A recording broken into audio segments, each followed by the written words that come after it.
Welcome to NS5 news. Sudheer Babu, CP Rachakonda. Rajasthan నుండి హైదరాబాద్కి drugs తరలిస్తున్న ముఠా అరెస్ట్. ₹1 కోటి విలువైన 150 గ్రాముల హెరాయిన్, 32 గ్రాముల MDMA డ్రగ్స్ పట్టుకున్నాం. 4 నిందితులను అరెస్ట్ చేశాం. SOT మీర్పేట పోలీసులు జాయింట్ ఆపరేషన్లో నిందితులను అరెస్ట్ చేశారు. నిందితులంతా రాజస్థాన్కి చెందినవారే. మొదట డ్రగ్స్కి బానిసై ఆ తర్వాత డ్రగ్ పెడ్లర్స్గా మారారు. రాజస్థాన్లో హెరాయిన్ 5,000 గ్రామ్, MDMA 4,000 గ్రామ్ కొని హైదరాబాద్లో 1 గ్రాము ₹12,000 అమ్ముతున్నారు. రాజస్థాన్ నుంచి ప్రైవేట్ ట్రావెల్ బస్సులో డ్రగ్స్ హైదరాబాద్కి ట్రాన్స్పోర్ట్ చేస్తున్నారు. హైదరాబాద్కి చేరుకున్న తర్వాత ర్యాపిడో బైక్ సర్వీస్ ద్వారా కస్టమర్స్కి డ్రగ్స్ పంపుతున్నారు. రాజస్థాన్ నుంచి హైదరాబాద్కి ఎక్కువగా డ్రగ్స్ ట్రాన్స్పోర్ట్ అవుతున్నాయి. డ్రగ్ పెడ్లర్స్ ఆస్తులు కూడా సీజ్ చేస్తాం. డ్రగ్ వినియోగదారులను కూడా గుర్తిస్తాం. వారిపై చర్యలు తీసుకుంటాం.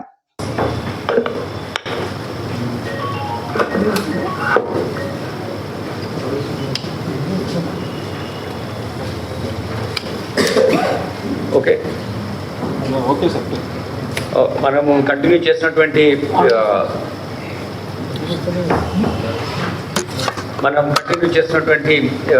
Fight against drug peddling, peddlers పట్టుకోవడము, డ్రగ్ యాక్టివిటీని కంటైన్ చేయడం, వీటి మీద మనం ఫోకస్ చేసాం.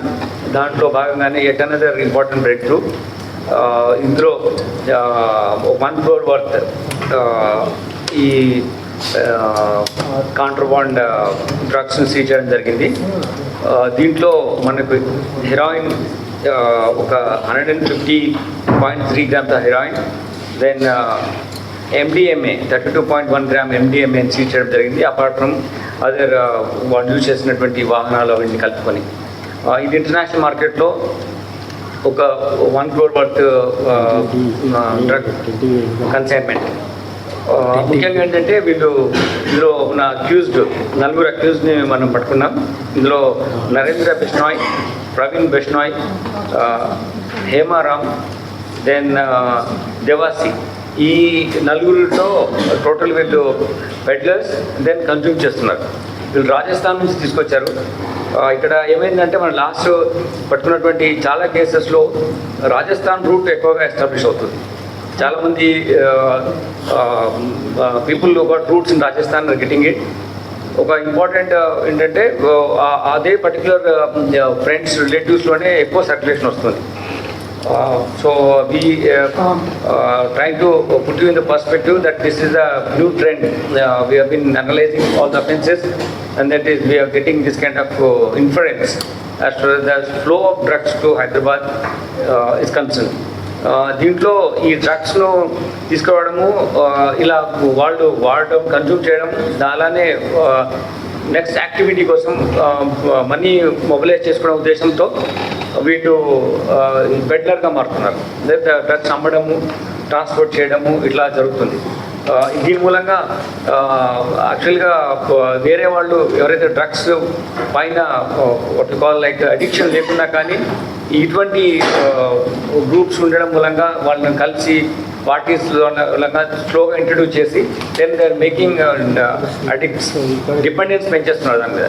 సో ఇటువంటిది మనము మొక్కలను తుంచి చేస్తే this not go to the different community of students కానీ లేకుంటే డిఫరెంట్ ప్రొఫెషనల్స్ కానీ పోకుండా ఉంటాయి. కాబట్టి ఈ ఫోకస్ వేలో అప్రోచ్ తీసుకున్నాం. దీంట్లో ఏంటంటే ఈ వీళ్ళు స్మగ్లింగ్ తీసుకొచ్చిన తర్వాత బస్లో కానీ వేరే ట్రావెల్ చేస్తూ వాళ్ళ ఉన్నటువంటి ఏదైతే బ్యాగేజ్లో అన్నీ అక్కడ కవర్ చేసి పెట్టుకుంటున్నారు. వచ్చిన తర్వాత ర్యాపిడో ఉంటాయి కదా, ఇవి వాళ్ళ ద్వారా ఆర్డర్ తెప్పించుకుంటున్నారు దిస్ బైక్స్ వీటిల్లో.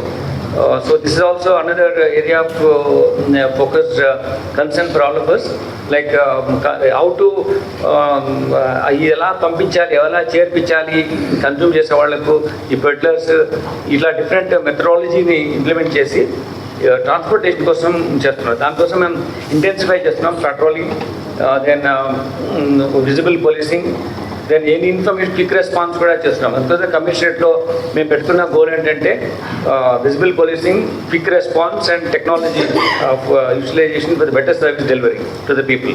సో ఈ విధంగా మనము చేయడం కోసమే we introduce foot patrolling in the area.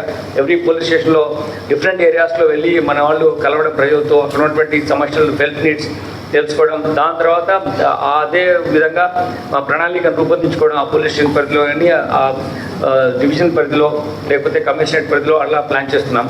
ఇప్పుడు దీనిలో భాగంగానే we're getting specific breakthroughs as for the drug consignment seizure is concern. దీంట్లో ముఖ్యంగా ఏంటంటే ఇది చాలా సీరియస్ ఇంప్లికేషన్ ఉంది. ఇది కమర్షియల్ క్వాంటిటీ ఎవరైతే డ్రగ్స్ తీసుకొచ్చి అమ్మడానికి చూస్తున్నారో వాళ్ళ ఒక ప్రాపర్టీని కూడా కన్ఫిస్కేట్ చేసడానికి కూడా ఇనిషియేటివ్ తీసుకుంటున్నాం. మాకు ఇప్పుడు ఎక్కువగా మా ఫోకస్ కన్విక్షన్ రేట్ మీద పోవాలి. అక్యూజ్ని తీసుకురావడం పట్టుకోవడంతో పాటు బెటర్ కన్విక్షన్ రేట్ తీసుకొచ్చి మన సొసైటీని డ్రగ్ ఫ్రీ సొసైటీగా చేసే ఉద్దేశం ఏదైతే మనం సెట్ చేసుకున్న గోల్, దాని ప్రకారము మనము ఈ యాక్టివిటీని చేయడం జరుగుతుంది. దీంట్లో వాళ్ళు అక్కడ చాలా తక్కువ రేటుకు తీసుకొచ్చేసి అక్కడ 4,000 to 5,000 రూపీస్ తెచ్చింది కూడా ఇక్కడ 20,000, అంటే depending on the demand. How drug addicts they last for things like వాళ్ళకి అవసరం ఉన్నప్పుడు ఎక్కువ రేటు కూడా వీళ్ళు పే చేసి వాళ్ళను వీళ్ళ చుట్టూ తిప్పుకునే విధంగా ఈ పెడ్లర్స్ తయారవుతున్నారు. సో వీటి మీద serious action as per law తీసుకోవడం జరుగుతుంది. దీనికి శిక్ష కూడా లైఫ్ ఇంప్రిజన్మెంట్తో పాటు 10 years నుంచి కూడా ఎక్కువ పడే ఉంది. కాబట్టి సింపుల్ అఫెన్స్ కాదు, ఇది సీరియస్ అఫెన్స్గా దీన్ని గుర్తించి చర్యలు చేపట్టడం జరుగుతుంది. దాని తగ్గట్టుగానే ఇన్వెస్టిగేషన్ ప్రాసెస్ కూడా మేము చేస్తున్నాం.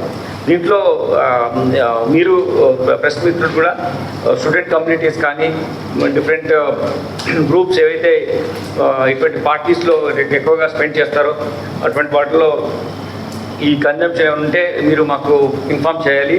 మీ ఇన్ఫర్మేషన్ మేము కాన్ఫిడెన్షియల్ ఉంచి మేము తప్పకుండా ఇటువంటిది యాక్టివిటీని కంటైన్ చేయడానికి ఎఫర్ట్స్ పెడతాం. ఇది మీకు తెలుసు, ఇంటర్స్టేట్ గ్యాంగ్ మేబీ ఇంతకన్నా వేరే రామిఫికేషన్స్ ఉన్నటువంటి సిచ్యువేషన్ ఉంటే కూడా మేము కంటైన్ చేయడానికి చూస్తున్నాం. Not only that, we're sending teams to other states from where the drugs coming. Our SOT teams and other teams would go to different states to following the procedure established so that ఇంకా better వేలో మేము conviction rate పెంచే విధంగా మేము efforts పెడుతున్నాం. Thank you. Sorry, అంటే basically వాళ్ళ